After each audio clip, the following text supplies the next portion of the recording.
നമസ്കാരം, welcome back to crafted Malayalam. ഞാൻ അനന്യ. അപ്പോൾ ഒരിക്കൽ കൂടി എല്ലാവർക്കും തിരുവോണദിന ആശംസകൾ. ഇപ്പോൾ കഴിഞ്ഞ വർഷത്തെ എൻ്റെ വീഡിയോ കണ്ടവർക്കറിയാം, എന്തായാലും അവിടെ മൊത്തം ക്ലബിൻ്റെ പരിപാടികളൊക്കെ ആയിട്ട് ആൾക്കാരൊക്കെ നന്നായിട്ടുണ്ടായിരുന്നു. പക്ഷേ ഇപ്പോൾ ആരും ഇവിടെ കാണുന്നില്ല. അപ്പോൾ ഈ സ്കൂളിൻ്റെ ഗ്രൗണ്ടിലായിരുന്നു കഴിഞ്ഞ വർഷത്തെ ഓണപരിപാടികളൊക്കെ നടന്നത്. നിങ്ങളെൻ്റെ വീഡിയോ കണ്ടില്ലെങ്കിൽ തീർച്ചയായിട്ടും പോയി കാണുക. അത് മോളിൽ അതിൻ്റെ ലിങ്ക് വരുന്നുണ്ട്, ജസ്റ്റ് ഗോ ആൻഡ് വാച്ച്. അപ്പോൾ ഇന്ന് തിരുവോണമായിട്ട് നമ്മൾ ക്രാഫ്റ്റ് എല്ലാം മാറ്റി നിർത്തിയിട്ട് ഒരു റെസിപ്പി വീഡിയോ ആയിട്ടാണ് വന്നിരിക്കുന്നത്. അപ്പോൾ ഇന്ന് ഉണ്ടാക്കാൻ പോകുന്നത് ഒരു അവൽ പായസമാണ്. അപ്പോൾ സിമ്പിളായിട്ട് ഒരു 5-10 മിനിറ്റ് കൊണ്ട് നമുക്ക് അവൽ പായസം ഉണ്ടാക്കാം. അപ്പോൾ എങ്ങനെയാണെന്ന് നോക്കാം. പിന്നെ നമുക്ക് എന്തൊക്കെ ഇൻഗ്രീഡിയൻസ് ആണ് വേണ്ടതെന്ന് നോക്കാം. ആദ്യം തന്നെ ഇതിൻ്റെ മെയിൻ ഇൻഗ്രീഡിയൻ്റ് അവൽ വേണം, പിന്നെ നെയ്യ് വേണം, ശർക്കര വേണം, പാല് വേണം, കശുവണ്ടി മുന്തിരിങ്ങയും വേണം. അതുപോലെ തന്നെ ഇത് കുറച്ച് മിൽക്ക് മെയ്ഡാണ്, ഇത് നിങ്ങൾക്ക് വേണമെങ്കിൽ ചേർത്താൽ മതി. ഓക്കെ, അപ്പോൾ നമുക്ക് എങ്ങനെ ഉണ്ടാക്കുന്നതെന്ന് നോക്കാം. നമ്മൾ ആദ്യം ഒരു ഫ്രൈങ് പാൻ എടുത്ത് ഇതിനകത്തോട്ട് വെച്ചിട്ടുണ്ട്. സ്റ്റൗവിനകത്തോട്ട് പാൻ ചൂടാകുമ്പോൾ നമ്മൾ 1 സ്പൂൺ നെയ്യിനകത്തോട്ട് ഒഴിച്ചു കൊടുക്കുക.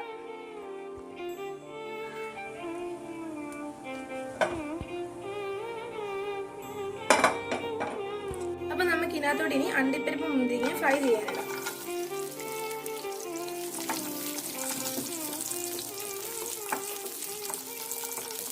ഇതിൻ്റെ കൂടെ തന്നെ നമുക്ക് മുന്തിരിങ്ങ ഇട്ട് കൊടുക്കാം.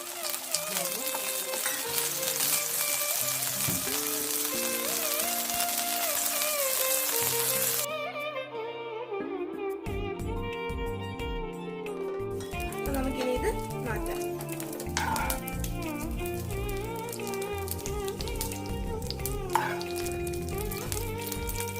ഇപ്പൊ നമ്മൾ അണ്ടിപ്പരിപ്പ് മുന്തിരിങ്ങ ഫ്രൈ ചെയ്തെടുത്തിട്ടുണ്ട്. ഇനി അല്പം നെയ്യും കൂടെ ഒഴിച്ചിട്ട് അവല് വറക്കാം. ഓക്കെ, ആ സമയം കൊണ്ട് ഞാൻ വേറൊരു ബർണറിനകത്തോട്ട് ശർക്കര പാനിയാക്കാൻ വെച്ചിട്ടുണ്ട്. ഇനി ഈ നെയ്യ് ചൂടായപ്പോ അവല് ഇടാൻ പോവാണ്.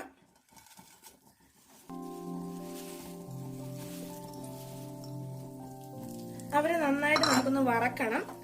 ഇതിപ്പോ ഇങ്ങനെ ഇരിക്കുന്ന അവല് ഇത് വറുത്ത് വരുന്ന പരുവ് എന്താന്ന് വെച്ചാൽ കുറച്ച് ചുളുങ്ങി വരും. അപ്പോഴാണ് അത് വറുത്ത് വരുന്നത്. നമുക്ക് ഈ അവലൊന്ന് വറുത്ത് കൊടുക്കാം.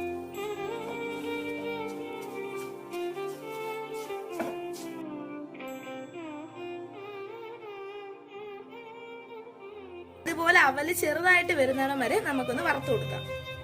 ഇപ്പൊ ഏകദേശം അത് റെഡി ആയിട്ടുണ്ട്. ഇനി നമുക്കത് വേറൊരു പാത്രത്തിലേക്ക് മാറ്റി വെക്കാം. അപ്പുറത്ത് അടുപ്പിൽ ശർക്കര പാനിയാവുന്നുണ്ട്. അത്രയ്ക്ക് ലൂസ് ആവണ്ട, കുറച്ച് തിക്കായിട്ട് തന്നെ കിടക്കണം. മാത്രമല്ല ഒരുപാട് ശർക്കരയുണ്ട്. നമ്മൾ ഇതിനകത്ത് മിൽക്ക് മെയ്ഡ് കൂടെ ചേർക്കുന്നതുകൊണ്ട് അതിനനുസരിച്ചുള്ള ശർക്കര എടുത്താൽ മതി. ഓക്കെ, നമുക്കിനി ഇത് അങ്ങ് മാറ്റാം. ഓക്കെ,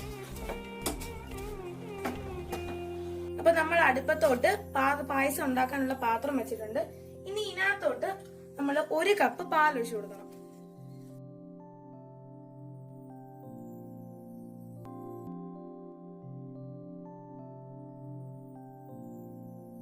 ഇപ്പൊ ഇതാ പാല് ചൂടായിട്ടുണ്ട്. ഇനി നമുക്ക് വറുത്ത് വെച്ചേക്കുന്ന അവലിട്ട് കൊടുക്കാം.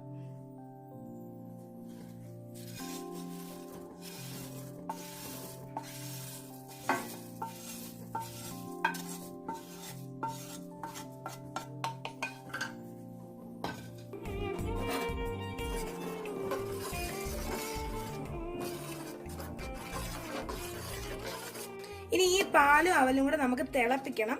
ഈ തിളച്ചു കഴിഞ്ഞിട്ടാണ് നമ്മൾ ഈ ഉണ്ടാക്കി വെച്ചേക്കുന്ന ശർക്കര പാനി ഒഴിക്കേണ്ടത്.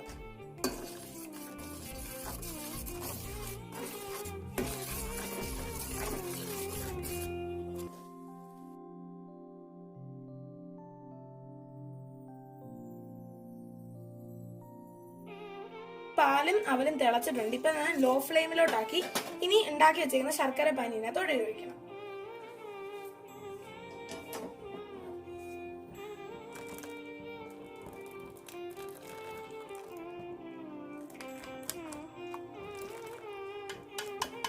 ഇപ്പൊ ശർക്കര പാനി അരിച്ചൊഴിച്ചിട്ടുണ്ട്.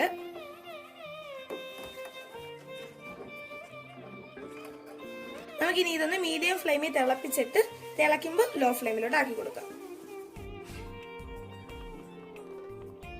ഇനി നമുക്ക് മിൽക്ക് മെയ്ഡ് ഒഴിച്ചു കൊടുക്കാം. ഇതിപ്പം വേണമെന്നുള്ളവർക്ക് ഒഴിച്ചു കൊടുക്കാം, വേണ്ടാത്തവർക്ക് ഒഴിച്ചു കൊടുക്കണ്ട. ഇപ്പൊ മധുരം ഇഷ്ടമുള്ളവർക്ക് ഒഴിച്ചു കൊടുക്കാം. ഞാനിപ്പോ ഇത് 4 സ്പൂൺ ഒഴിക്കുകയാണ്.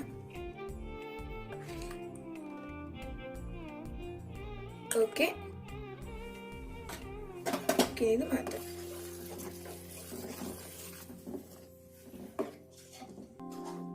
അപ്പൊ നിങ്ങൾ മധുരം ഇഷ്ടപ്പെടുന്നവരാണെങ്കിൽ അതിനനുസരിച്ച് മിൽക്ക് മെയ്ഡ് ഒഴിച്ചു കൊടുക്കാം.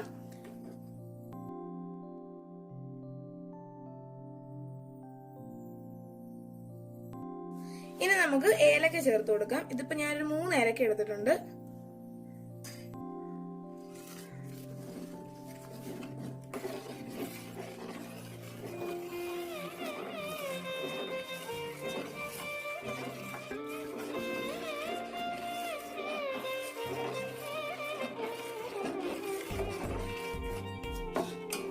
ഇനി നമുക്ക് വറുത്ത് വെച്ചിരിക്കുന്ന അണ്ടിപ്പരിപ്പ് മുന്തിരിങ്ങ കുറച്ച് ഇട്ട് കൊടുക്കാം.